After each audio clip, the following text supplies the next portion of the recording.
நல்லா இருக்கேன் நல்லா இருக்கேன். ஆ, சும்மா 2 நிமிஷம் அவ்வளவுதான். எல்லாரும் பொதுமக்களுக்கு வெளியிடவே இருக்கும். சரிங்க சரிங்க சரிங்க. ம். ஆஹ் இப்ப இந்த இது சின்ன சின்ன பிரச்சனை எந்த அளவுக்கு குறைஞ்சிருக்கு, எந்த அளவுக்கு சேவிங் சாதாரண உணவுக்கும் ஆஹ் சாதாரண உணவு இப்பதான் எதிர்ச்சிங்களா தெரியுது. குடிச்சாச்சா? ம். ஆ, மூச்சுல சாதாரண சாதாரண உணவு நமக்கு ஆல்ரெடி தெரிஞ்சதுதானுங்கய்யா, அது என்ன பண்ணும் அப்படின்ட்டு. அதுதான் மக்கள் இப்ப நீங்க நீங்க செஞ்சு செய்யற அளவுக்கு முன்னேறி இருக்கிறீங்க. அதெல்லாம் வேற. வேலையில் நடுவராக சாப்பிடுறீங்க, அதெல்லாம் வேற. சரியா? ம். ஆமா ஆனால் அந்த அது ஒரு வைத்தியம்னா ஒரு நோய்க்கு இப்படித்தான் மருத்துவம்னு அப்படிதான் செய்யணும். அது வேற. ஆமா ஆமா மன ஆமா. விருப்பப்படி மன விருப்பப்படி செஞ்சுட்டு எனக்கு நோய் நல்லாகல அப்படிங்கிறது வேற. இதெல்லாம் மனிதனுடைய பழக்க வழக்கங்கள். என்னது? பழக்கவழக்கம் தான் காரணம். ஆமா. பழக்க வழக்கத்தை வைத்துக்கொண்டு எனக்கு ஏன் நோய் நோய் நல்லாகலன்னு கேட்கறது ஒரு இயற்கை தான். அவனுக்கு ஏன்னா இந்த சிறுசுல இருந்தே கோடிக்கணக்கான ஆயிரக்கணக்கான ஆண்டுகளாக ஒரு உணவு பழக்கத்துக்கு அடிமையிட்டான். பொதுவான உணவு பழக்கம், அப்புறம் அவன் விருப்பப்பட்ட உணவு பழக்கம். இப்படி பொதுவான உணவு பழக்கங்கிறது 99 பேர் இருப்பான். தனிப்பட்ட உணவு பழக்கம்ங்கிறது அது அவன் வச்சுட்டே இருப்பான். இதெல்லாம் வைத்துக்கொண்டு உள்ள இருக்கிற எந்த உறுப்பையும் சுத்தப்படுத்த முடியாது. ஆமாங்கய்யா. விஞ்ஞான ரீதியில சொல்லி முடிச்சுக்கிறேன். ரெண்டு நிமிஷம் தான். அதுக்கு மேல மொத்தமா வகுப்பு 15 நிமிஷம் தான். யாராவது கேள்வி சரிங்க கேட்டா மட்டும் 5 நிமிஷம் இல்லாட்டா நிறுத்திடுவேன். சரிங்க. புதுசு புதுசா 2 3 பேர் பெங்களூர்ல கூட 2 பேர் பயிற்சி எடுத்துட்டு இருக்காங்க.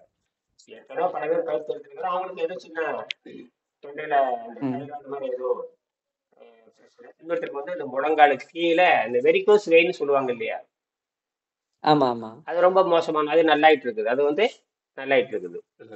அவங்க சொன்னபடி அப்படியே நடக்கிறாங்க. ஏன்னா அவங்க அந்த புத்தகத்தை வாங்கி நன்கு படிச்சுக்கிட்டு கடுமையான விதிகளை போட்டு அந்த விதிகளுக்கு ஒப்புதல் போட்டு அந்த ஒப்புதலுக்கு மெடிக்கல்லாம் இப்படித்தான் இருக்கணும்.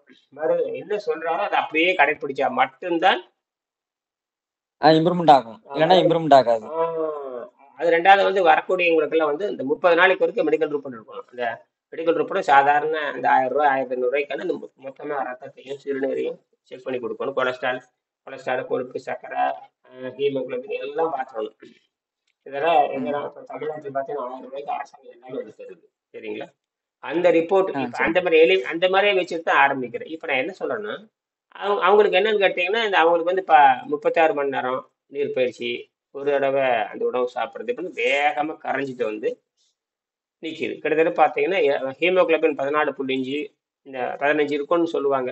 இப்போ 14.5 வரைக்கும் அவங்க சுத்தமா இருக்கு. இந்த தொண்டையில தைராய்டு பிரச்சனை எல்லாம் 9 பாயிண்ட் இருந்து இப்போ 4.5 பாயிண்ட் வந்துருக்கு. இதுல என்ன விஷயம் கேட்டீங்கன்னா நமக்கு ஆற்றல் வெளியிருந்து வருது. அது யாரும் ஒத்துக்கிறது இல்லை. ஆற்றல் வெளியிருந்து வருது. அது இயற்கை. ஆற்றல் வெளியிருந்து வருதுங்கிறது நம்ம அனுபவத்தின் மூலமா நம்ம தெரிஞ்சுக்கலாம். உண்மைதான், ஆற்றல் வெளியிருந்து வருது அப்படிங்கிறது நம்ம அனுபவத்தின் மூலமா தெரிஞ்சுக்கலாம். இந்த சுவாசத்தில் நைட்ரஜன் புரோட்டீன், அதே மாதிரி நைட்ரஜன் இன்னொரு ஆச்சரியம் கேட்டீங்கன்னா நைட்ரஜன் கார்பனாவும் மாறுது. என்னது? நைட்ரஜன் கார்பனாக மாறுது. கார்பன் 14. இந்த கார்பன் 14 தான் பாத்தீங்கன்னா கதிர்வீச்சு கொடுத்துக்கிட்டே இருக்கும். கதிர்வீச்சுன்னா சூரியன் எப்படி பிரகாசிக்குது இல்லையா? இந்த மாதிரி நமக்கு அந்த போட்டான் நமக்கு கண்ணுக்கு தெரியாது. ஆனா சில கருவிகளுக்கு மட்டும் தெரியும். இந்த இன்ஃப்ராரெட் கருவிகள் அந்த மாதிரி. அது இப்ப என்ன சொல்றேன்னா அந்த கார்பன் 14 நைட்ரஜன் தான் அப்படி மாத்திக்குதுங்கிறாங்க. இப்ப சொல்றீங்க. அப்ப இதெல்லாம் அந்த காலத்துல செஞ்சு பார்த்திருப்பாங்கல்ல. இப்ப அறிவியல் இருந்தங்காட்டி எல்லாமே சோதிச்சு பாத்துறீங்க. அறிவியல் இருக்குங்காட்டி எல்லாம் சோதிச்சு பாக்குறோம். ஆமா, இதுதான். அப்ப யோக பயிற்சிகளை அறிவியலை நிரூபிக்கணும். யோக மார்க்கங்களை அது புதுசு கண்டுபிடிக்கிறதுக்காகவும் வழிமுறைப்படுத்துவதற்காகவும் நம்ம அறிவியல் சோதனை பண்றோம். இன்னும் அறிவியல் சோதனைகள் ரொம்ப கட்டாயம். அறிவியல் சோதனைங்கிறது ரொம்ப கட்டாயம். அப்படி போடும்போது அவங்க கரெக்டா வர்றாங்க. வேற ஒண்ணும் இல்லை. அவங்களுக்கு ஒரு விழிப்புணர்வு தோன்றதுக்காக பேசல. வாய்ப்பு இருக்கிறப்போ இரவு 8 மணியோ அல்லது 8:15 காலையில ஒரு 10 நிமிஷம் வந்துட்டு போனீங்கன்னா அவங்களோட பேசுறப்ப உங்களுக்கு ஒரு கூடுதல் செய்தி இருக்கும். அவ்வளவுதான், வேற ஒண்ணும் இல்லை. ஆக இந்த தொடர்ந்து நீர் பயிற்சி, நீர் மருத்துவம்ங்கிறது வேற ஒண்ணும் கிடையாது. நம்மளோட பழக்க வழக்கத்தை மாற்றி அமைச்சுக்கிட்டு பசிதாகத்தை கட்டுப்படுத்துறதுனாலதான் மட்டும்தான் நீங்க நோயை வெல்ல முடியும். ஆகாரம்ங்கிறது வேற. ஆகாரம் மனம் விருப்புனா சாப்பிடலாம், சாப்பிட போடலாம், அதெல்லாம் பிரச்சனையே இல்லை. அதை வந்து நீ ஜீரணீரை நிறுத்தி பழக வேண்டும், சாப்பிட்டதை வெளியெடுக்க வேண்டும். எடுத்து உடம்புல அந்த நியூட்ரல் வெயிட்டை கண்டுபிடிக்காத வரைக்கும் ஒன்றும் பண்ண முடியாது. நியூட்ரல் வெயிட், ஆ, அந்த நியூட்ரல் வெயிட்னா அந்த பூச்சி எடை. பூச்சி எடைன்னா நமக்கு ஒரு ஒரு பூஜை அந்த பூச்சி எடைன்னு கீழேயும் போகக்கூடாது, மேலேயும் போகக்கூடாது. மேலையும் கூடாது. ஆமா, அந்த இடையில அதே நிலையில இருக்கணும். அப்ப வயிறு வந்து வஜ்ரமா இருக்கணும். வயிற்று குத்துறோம்னு வச்சுக்கோங்க, அப்படி இப்படி குத்துறோம்னு வச்சுக்க இறங்கக்கூடாது. இப்ப என்ற வயிற்றுல இப்படி வயிற்று ஏக்கணும்னா இரும்பு மாதிரி வரணும். வயிற்று ஏக்கணும்னா டைட் பண்ணோம்னா இரும்பு இரும்பு மாதிரி இப்படின்னு வரும். டைட் ஆமா. பண்றோம்ல அப்படின்னா அந்த இரும்பு மாதிரி வரணும். ஆ, அப்பதான் உள்ள அந்த ஃபைபர்லாம் செட் ஆகி நிற்கும். ஃபைபர்லாம் கிர்ன்னு நிற்கும். செட்டா இருக்கும். இல்லைன்னா உள்ள கொழுப்பு படிஞ்சு ஃபைபருக்கும் கேப்ல வந்து கொழுப்பு தான் இருக்கும். கொழுப்பு சளி நல்லா இருக்கும். கொழுப்பு சளி நச்சு அதெல்லாம் இருக்கும். நம்ம ஆமா. உடம்ப முடிச்சுக்கிறேன். நம்ம உடம்ப வந்து செயல்படாம விடுவதுன்னு கேட்டீங்கன்னா, பழைய கழிவுகள் நம்ம சாப்பிட்றோம் பாருங்க, அந்த கழிவுகள் வந்து நம்ம உடம்பை இயங்க விட. நீங்க என்ன நினைக்கிறீங்களோ, ஆ, நோய் நீங்கும்னு நினைக்கிறீங்க, அது சுறுசுறுப்பா இயங்கும்னு நினைக்கிறீங்க, அது இதெல்லாம் சேர்ந்து இயங்க விட. இதுவும் ஒரு காரணம் தான். நோய் வந்த நோய் தீர்லினாலும் அது ஒரு காரணம் தான். பெரிய இன்ஜின் அடைச்சிருந்தாலும் அது ஒரு காரணம் தான். அப்போ நமக்கு எனர்ஜி வருது, அது செயல்படுது.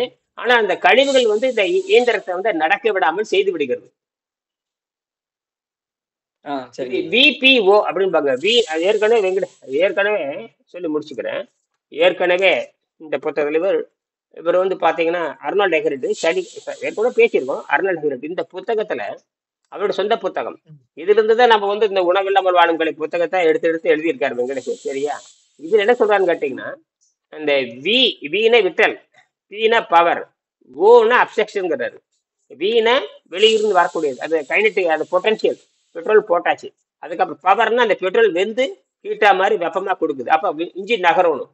இன்ஜின் வந்து நகர வேண்டும். நகரம். பெட்ரோல் வெளியிருந்து உள்ள போடுறோம். போட்டதுக்கு அப்புறம் அது வெடிக்குது. வெடிச்சு அந்த இன்ஜின் நகருது. ஆனால் அந்த இன்ஜின் நகரலைங்கிறார். ஏன்னு கேட்டீங்கன்னா, ஏற்கனவே போட்ட பெட்ரோலுக்கு பதிலாக வேற எதுவோ போட்டீங்க. பெட்ரோலுக்கு பதிலாக வேற ஏதோ போட்டு வேற ஏதோ போட்டாச்சு. அதை போட்டு அந்த இன்ஜினை பூரா அடைச்சி விட்டீங்க. அப்ப அந்த இன்ஜின் நகர மாட்டேங்குது. அப்படி அந்த கழிவை எடுக்கணுங்கிறார். இதான் விஷயம். இந்த மாதிரி தொடர்ந்து செய்யுங்க. தெரிஞ்ச அளவுக்கு வாங்க. முடிஞ்ச இரவு 8 மணிக்கு வாங்க. சரிங்களா? நன்றி நன்றி நன்றி. சரிங்க. நன்றிங்க. நன்றி நன்றி.